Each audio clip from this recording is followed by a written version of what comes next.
So my thoughts and how I feel about the assignment the post assignment, Well, I feel good in terms of feeling like the goals of the participants were met.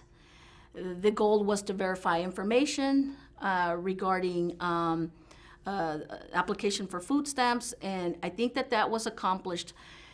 There's something that I just can't shake off right now. I still feel that perhaps of all the participants, Angel may have gotten the short end of the stick as far as the communication access.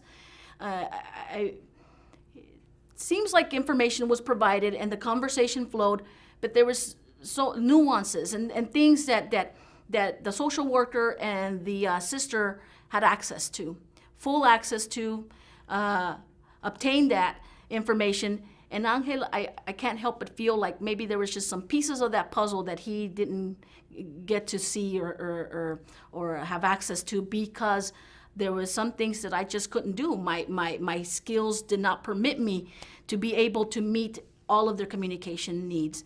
And so in terms of my thoughts and feelings, there's just that one part where I feel like maybe Angel got the short end of the stick on this one.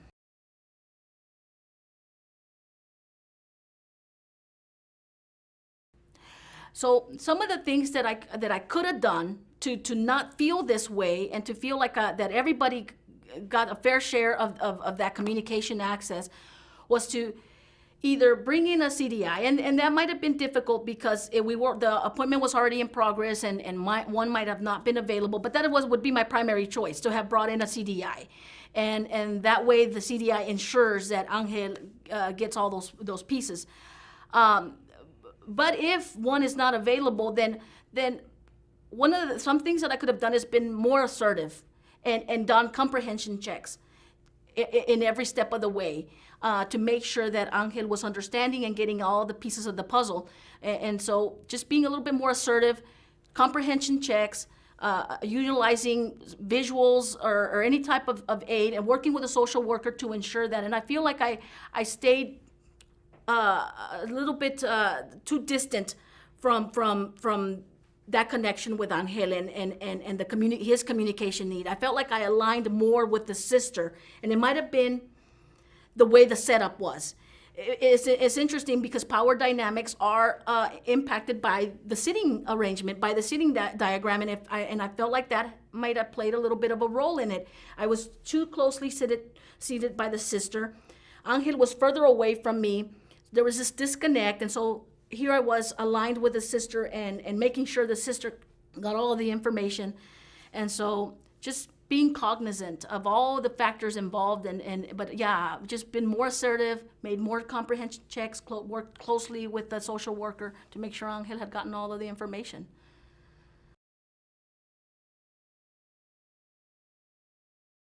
A lot of times, the challenge is having to work alone, where there isn't enough trilingual interpreters out there that they can team you up with, and there's this expectation or perception that we can do it all, that we're able to do all three languages without any problem. But I think that in many cases we're fluent in one, two, but not all three of the languages, and we need extra support. So some of the challenges is convincing people that no, we're not superhuman, and no, we cannot do it all on our own. We need extra supports. Such as a CDI and other team members to be a part of the process. Yeah, so those are some of the challenges. Mm-hmm. Yes, actually, I did notice, and I think that was one of the first clues that I noticed that I was primarily concerned with the sister. Information getting in or getting the information as opposed to what Angel. I think there was something about the fact that Angel had the social worker working with him, so he was taken care of. So he was the primary client in this case, and his needs were being served through the social worker. And so I was concerned more with Carmen at that point. So when he was asked the question about having a bank and what was the name of the bank, Angel was responding, yet I didn't make any effort to make sure that his answer was interpreted. I was again too aligned with the sister at that point, and so that's when I started to feel, oh my goodness, what's going on here? Why do I feel disconnected from the deaf client? It did. So I knew for sure there was a bank account, and corriente, I would say something that is just constantly at flow. So I thought a checking account does that. It's something that, where money comes in and goes out, comes in, goes out. And so that's what, to tell you the truth, I was not familiar with that term. I did not know what exactly cuenta corriente meant. So I kind of used context clues. I used, just what the meaning of corriente is. And so the conclusion that I arrived at was a checking account.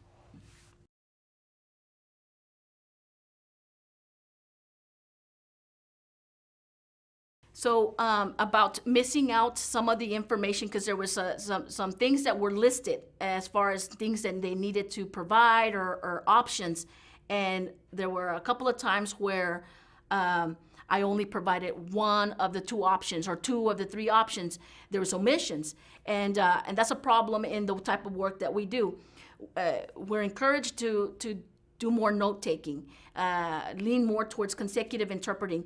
And there were some moments there where I was overwhelmed that I didn't think about picking up a notebook paper and doing it consecutively. For instance, we arrived at a question where the social worker asked, how do you want to do the interview? Do you want to do it by phone or in person? Well, there was something that was happening for me prior to that where my mind was somewhere else. And so then when she went into that one question, I was a little lost. And that would have been a perfect opportunity for me to just stand back, get my notebook paper, and take notes. Instead, I chose to go ahead and interpret the question simultaneously instead of taking advantage of the consecutive option, which is one way to ensure that there aren't inaccuracies and omissions in our interpretation.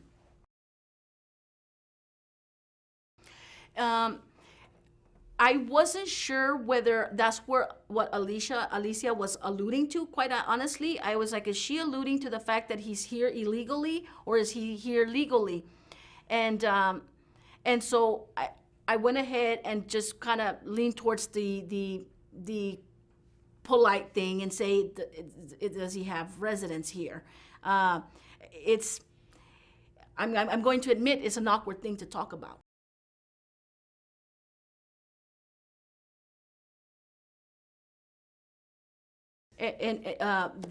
Okay, so also knowing the way that deaf culture and deaf language works.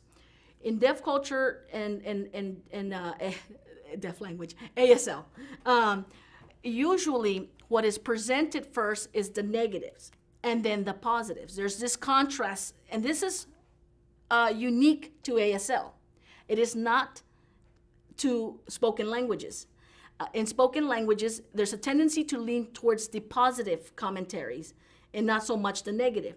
And so taking into account that Alicia did ask, is he here legally? That's typical. A deaf person is going to do that. But so I mediated culturally and linguistically the question and said, does he have residence? I shed a positive light, which is a tendency that is done in spoken languages and hearing culture. Additional thoughts. There were some things that I said in English, like Travis County Services for the Deaf and Hard of Hearing, and I did that because I let the sister lead me. She threw out some English terminology like Medicaid and food stamps, and so I felt that she's familiar with the location and the services. So there was just some things that I thought were okay to just say it in English instead of try to mediate it into Spanish. One of the things that I noticed was that sometimes I went into third person interpreting. Again, it had to do with me aligning myself too much with the sister, feeling distant from the brother, that instead of voicing in first person, I said dice. And so there was also something that I noticed in that it was especially done when he went off topic. When a question was asked, he'd answer and then he'd add some other stuff that had nothing to do with the question. And so I would say these, and I'm not quite sure exactly why I did that, but I think that there was a moment there where my image was threatened, and so I disassociated myself from that, him veering off topic, and I think that that's the source, the root of why I went into third person to disassociate myself from that. He's off topic, you know. It's very possible that's because of the intimacy, the level of intimacy, the relationship between her and the brother, that I felt comfortable saying dice, because of that.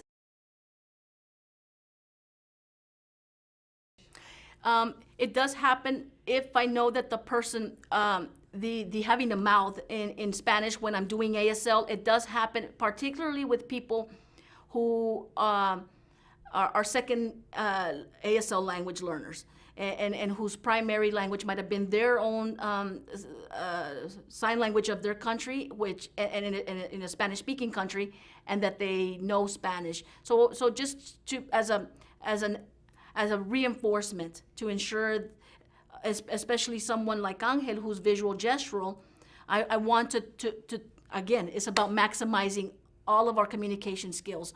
And it's not about what Angel lacks. He has a communication system that works for him. And no one of us has the right to say that he's minimal language skilled, that he lacks something, because it works for him, and it's about whether we have what it takes to meet that communication need.